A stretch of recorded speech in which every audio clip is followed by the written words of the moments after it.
You know, if you happen to watch me on another network, you know that I've been following what's going on our border in Mexico for quite some time, and quite honestly, I couldn't get anybody to pay attention to it.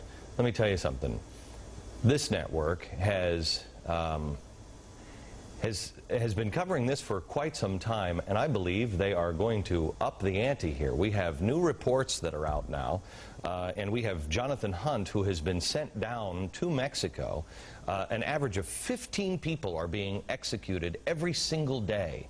We have kids that are caught in the crossfire. I don't know if you've seen any of his reports, but he joins us now live from the border town of San Ysidro, California, with an exclusive look. Jonathan, thank you for being there, sir. And tell me, what's going on? How bad is it? Thanks, Glenn. And yeah, if you look at the headline facts and figures, it is very bad indeed. For a start, nearly 6,000 people died in Mexico's drug wars last year. That is 4 times as many lives as were lost in the ongoing fighting throughout Afghanistan. You then take a look at the local police forces across Mexico. They are hopelessly incompetent, hopelessly corrupt. The police chiefs are either on the take from the drug gangs or dead. So President Calderon had very little choice but to send in the military to try to get control of this situation. He did that back in 2006. Last year, the spiraling death control, the spiraling number of deaths meant that he had to step up those military patrols. We joined them on the streets of Tijuana, and you can see that the military is bringing some calm, some sense of tranquility and normalcy back to the urban areas, but it is a very, very tough fight indeed, Glenn. They are troubled at every turn by corruption in almost every government body. The police, as I've said, the judiciary, there is so much corruption, so many people on the take from the drug gangs who, let's face it, probably have more money than the Mexican government as a whole, that the army is really facing an uphill task. But having said that too, Glenn, I believe that they are very confident. General Alfredo Duarte of the 2nd Military Zone here in Tijuana, in fact, told me he believes President Calderon will be able to predict victory in 2 years. That is a very bold claim, and one I have to say that few people outside of Mexico would actually back happening, Glenn. I don't buy that at all. Jonathan, information is extraordinarily difficult to get.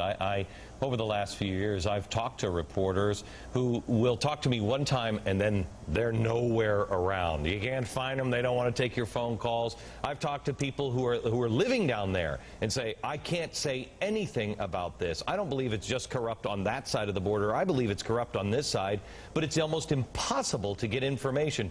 Have you heard that there are people that say that there are actual lion dens about 20 miles off our border where these cartels will take victims and people who are standing up against them and feed them to the lions for entertainment? Is that true? Have you heard that?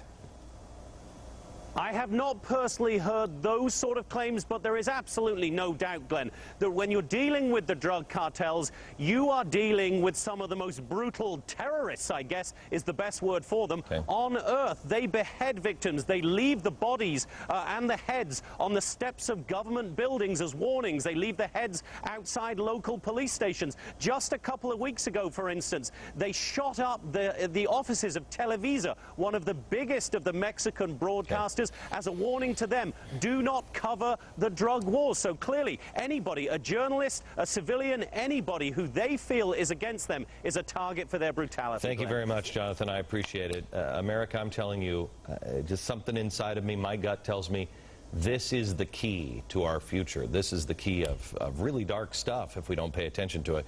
Let me go to Peter Brooks now. He's Senior Fellow for National Security Affairs at the Heritage Foundation.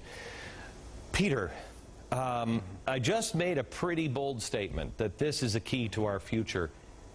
With Mexico being the 12th largest economy, the 3rd largest supplier for oil to the United States, and there's another one that is gigantic. I can't remember what the second, what was that one, Joe?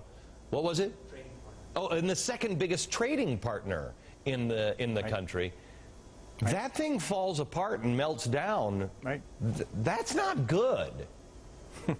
Not at all. 110 million people. You know, some people are being apocalyptic and talking about narco state. failed state along a 2,000-mile border with the United States. I mean, this is very, very serious, Glenn. It's very important that Congress and the new White House look at this situation. We've got a house next door that's smoking. It's on fire, and we need to do something about it. Otherwise, we can have the same sort of problem. I mean, you're sitting here, and America, this is really the way to understand it. You're in your neighborhood. You got a nice neighborhood. You know, things have been a little shaky, et cetera, and you're worried about your home values because, you know, the economy's getting a little shaky. You have a drug cartel come in and set up a crack house with all the murder and mayhem in your neighborhood. What do you think happens to your house? It's only a matter of time. But what do we do, Peter? What should we be doing right now? Well, we already have something the Bush administration put in place, the Merida Initiative, which was a law enforcement initiative for Mexico, the Caribbean, as well as Central America. Peter. We need to give more funding to that. Peter, you're crazy. We're the ones who created the what do you call it? The gang. I can't remember the name of the gang. The Zetas. We're the ones who trained those killers. We trained them to be on the side, and then all of a sudden the drug cartels say, you know what, we'll pay a little bit better than the Mexican government. We've given them all of the eavesdropping and all of this equipment. You really believe that the Mexican army is not going to, that they're going to win this war? No, I think that's the problem. The Mexicans can't do it by themselves. We need joint cooperation with the Mexicans. You know, another problem, we have this large appetite for drugs in the United States, and also gangs up here are sending weapons south. I mean, we got to work together on this. Like I said, you're right. Like I said before, this is a neighborhood problem. We can't just rely on the Mexicans to do this. We need to help them with intelligence. We need to help them with law enforcement. But the Mexicans got to deal with the corruption and other things. I mean, they got to take the lead, but we got to help them. We're in this boat together. Okay, thank you very much, Peter. I appreciate it. Anybody who thought Mex-America-Canada could never happen, it was crazy talk. You watch your step. You watch your step.